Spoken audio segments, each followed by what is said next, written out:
आज हम लोग देखेंगे इतिहास। इतिहास क्या है?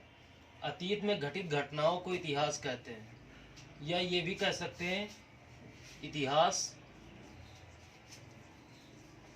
अतीत को जानने का एक साधन है। इतिहास अतीत को जानने का एक साधन है।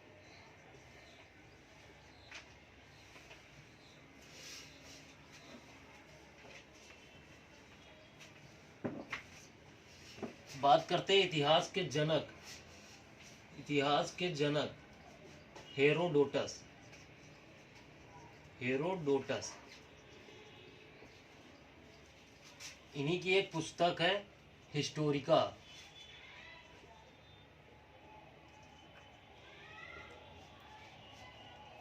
अगर ये पूछते हैं ये किस भाषा में लिखी गई है, तो ये यूनान की एक स्थानीय भाषा है, आयोनिक। ये आयोनिक भाषा में लिखी गई है।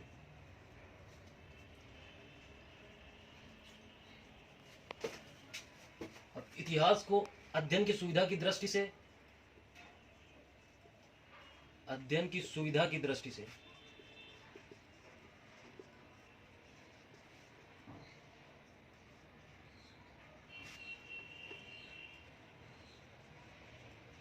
इतिहास को 3 भागों में बांटा गया है।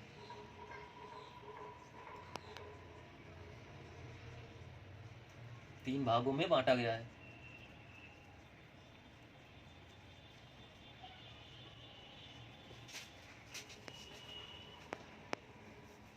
प्रागैतिहासिक,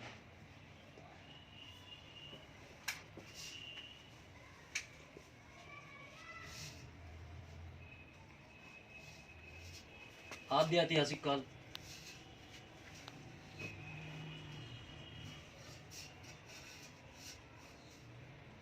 और ऐतिहासिक काल।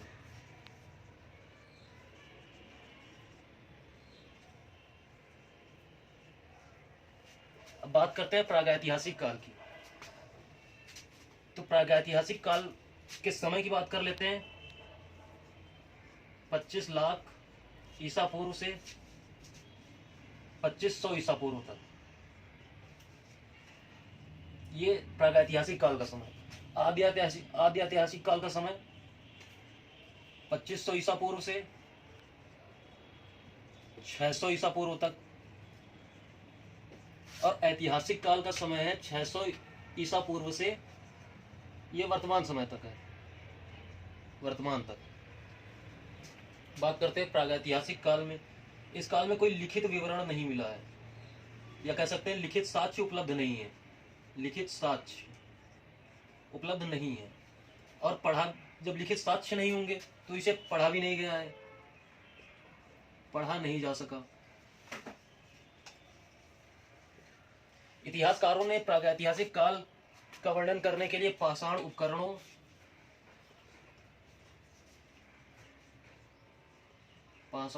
हो गए, और पुरातात्विक स्रोत इन्हीं के आधार पर इस काल का वर्णन किया है। आद्य ऐतिहासिक की बात करते हैं तो इसमें लिखित विवरण तो मिले हैं, लिखित साक्ष्य उपलब्ध हैं, लेकिन अभी उन्हें पढ़ा नहीं जा सका है। पढ़ा नहीं जा सका। इतिहासकारों ने इसके समय का भी वर्णन पुरातात्विक स्रोतों के आधार पर किया है। पुरातात्विक स्रोत इसी के आधार पर इस काल का वर्णन किया है। बात करते हैं ऐतिहासिक काल की। इसमें लिखित साक्ष्य मिले हैं, और ये पढ़े भी जा चुके हैं, इन्हें पढ़ा गया है।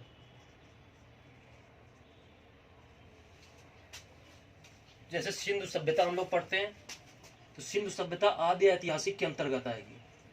सिंधु सभ्यता, इसी को हड़प्पा सभ्यता बोल सकते हैं, कांस्य युगीन सभ्यता बोल सकते हैं, तो ये हम लोग बाद में चर्चा करेंगे। सिंधु सभ्यता इसलिए इसके अंतर्गत आएगी क्योंकि इसमें लिखित विवरण तो मिले, लिखित साक्ष्य तो मिले हैं, लेकिन उन्हें पढ़ा नहीं गया अभी। तो बात करते हैं प्रागैतिहासिक काल की।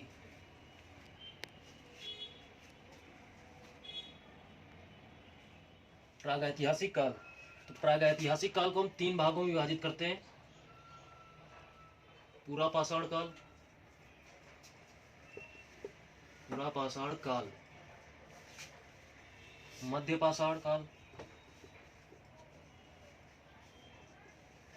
और तीसरा है नवपाषाण काल। तो हम देखते हैं पूरा पाषाण काल। तो इनके स्थलों की बात करते हैं। पहले इसकी संस्कृतियां देख लेते हैं। एक चापर चापिंग पेबुल संस्कृति। चापर चापिंग पेबुल संस्कृति जो ये औजार मिले हैं सर्वप्रथम पंजाब की सोहन नदी घाटी से मिले हैं। पंजाब में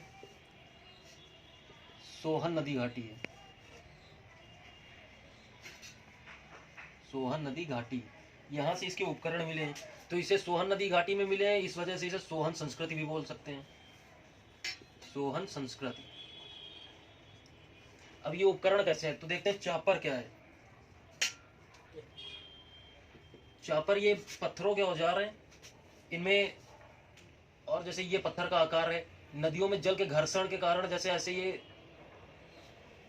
ये घिस जाता है, ये हिस्सा इसका रगड़ रगड़ के कट जाता है। तो ये चापर, ये औजार जो है शिकार के लिए उपयोग करते थे। चॉपिंग जो है तो इसमें दोनों तरफ धार होती थी। जैसे ये पत्थर है, इसका हिस्सा ये वाला पानी की रगड़ से कट जाए तो ये इस तरह की आकृति ले लेगा, दोनों तरफ नुकीला होगा। छिंदक के रूप में भी इसका प्रयोग करते थे या शिकार करने के लिए इसी का उपयोग करते थे। अब आते हैं हैंडेक्स संस्कृति।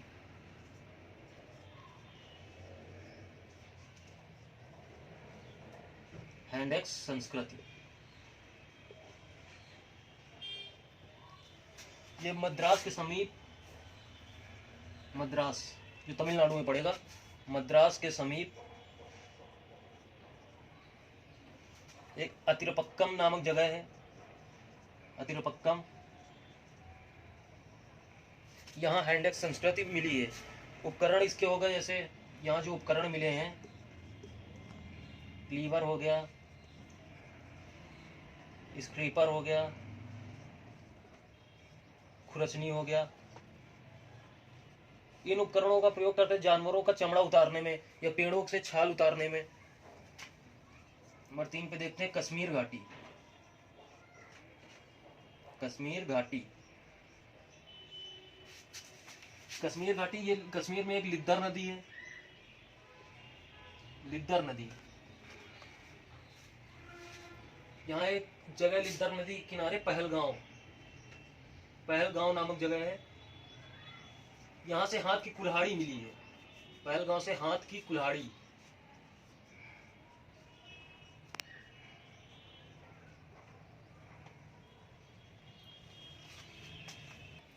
नंबर 4 देखते हैं गुजरात।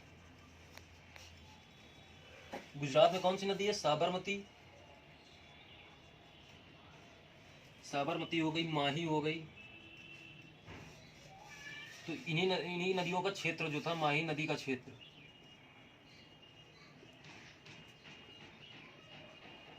यहां से मिले हैं हस्तकुठार और खुरचनी। साबरमती माही नदी के क्षेत्र से हस्तकुठार, खुरचनी, स्क्रेपर, ये मिले हैं गुजरात से, साबरमती और माही नदी का माही नदी के क्षेत्र से। अब बात करते हैं मध्य प्रदेश। मध्य प्रदेश से क्या मिला है? नर्मदा नदी घाटी। नर्मदा नदी घाटी में एक नरसिंहपुर नामक जगह, नरसिंहपुर,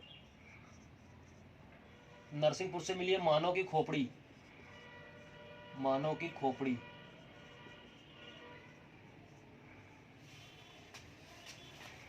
और एमपी में ही भोपाल में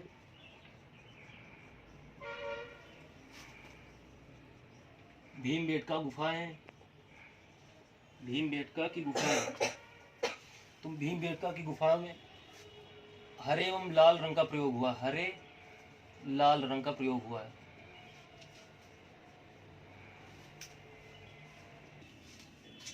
उत्तर प्रदेश, उत्तर प्रदेश में बेलन नदी घाटी से, बेलन नदी घाटी,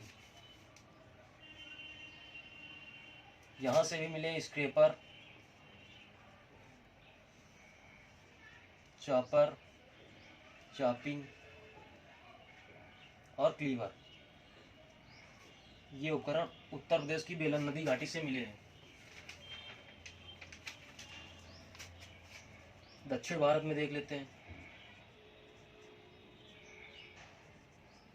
दक्षिण भारत, ये मद्रासी संस्कृत भी इसको बोलते हैं, मद्रासी संस्कृत।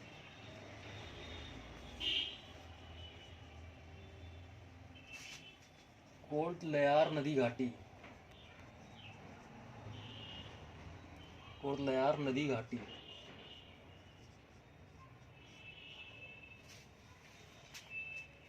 यहां भी हस्तकुठार मिला है,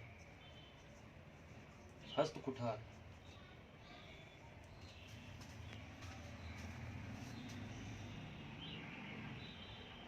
अब हम लोग बात करेंगे मध्य पाषाण काल की। मध्य पाषाण काल में माइक्रोलिथिक औजार प्राप्त हुए हैं। माइक्रोलिथिक मतलब छोटे औजार। माइक्रोलिथिक औजार जैसे हो गए ब्लेड हो गई, त्रिकोण हो गया,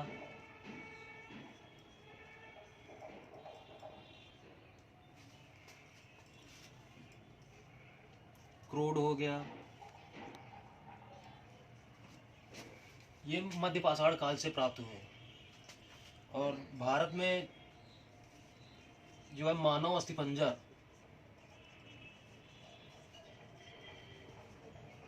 मानव अस्थिपंजर जो है ये मध्य पाषाण काल से ही प्राप्त हुआ है। मध्य पाषाण काल से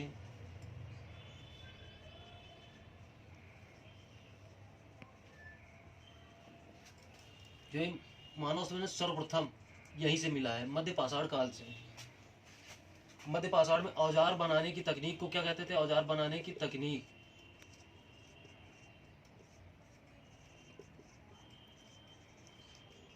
इसको फ्लूटिंग कहते थे। अब यहाँ के स्थल देख लेते हैं, जैसे राजस्थान। राजस्थान का बागौर जो स्थान है, बागौर, यहाँ से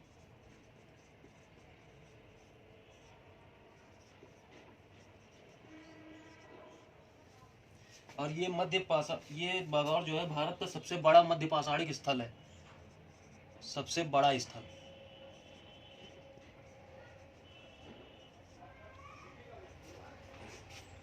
गुजरात में देख लेते हैं।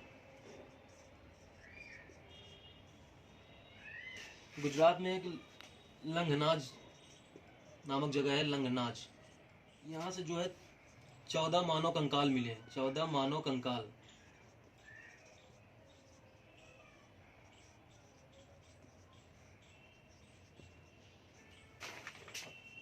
उत्तर प्रदेश देख लेते हैं।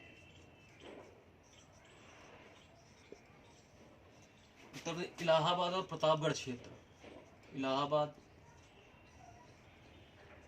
प्रतापगढ़ क्षेत्र,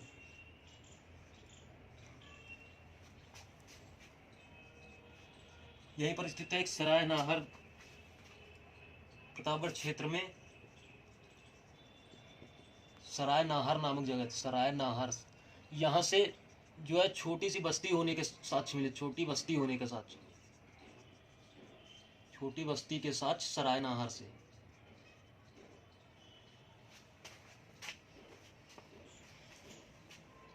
यहीं से देख लेते हैं प्रतापगढ़ जो जिला है, प्रतापगढ़, यहीं से हड्डियों के आभूषण मिले हैं, हड्डियों के आभूषण।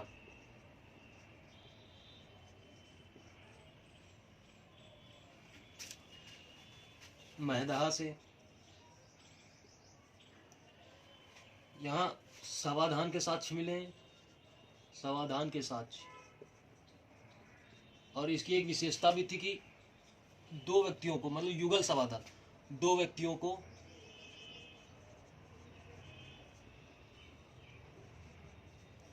एक साथ दफनाया गया, एक साथ दफनाया गया। महदहा से यहीं से मिलते हैं 41 मानव समाधान यहाँ से मिलते हैं महदहा से।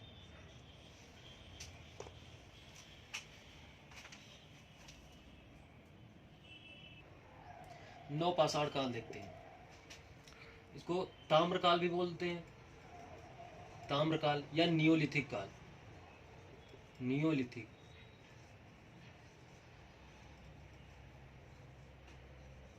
इस काल की विशेषताएं देखते हैं क्या क्या है।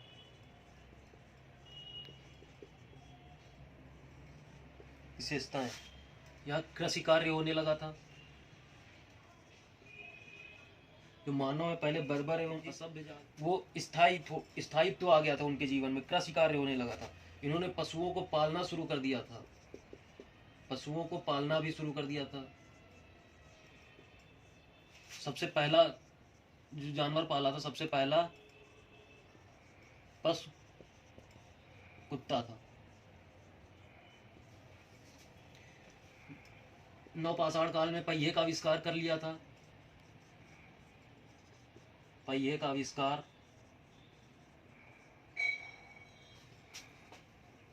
मृदभांड बनाना जान गए थे, मृदभांड बनाना।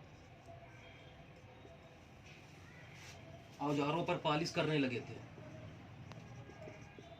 औजारों पर पालिश।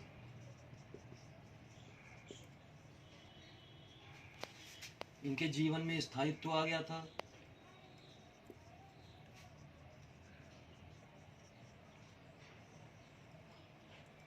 वस्त्र निर्माण भी सीख लिया था, वस्त्र निर्माण भी सीख लिया था।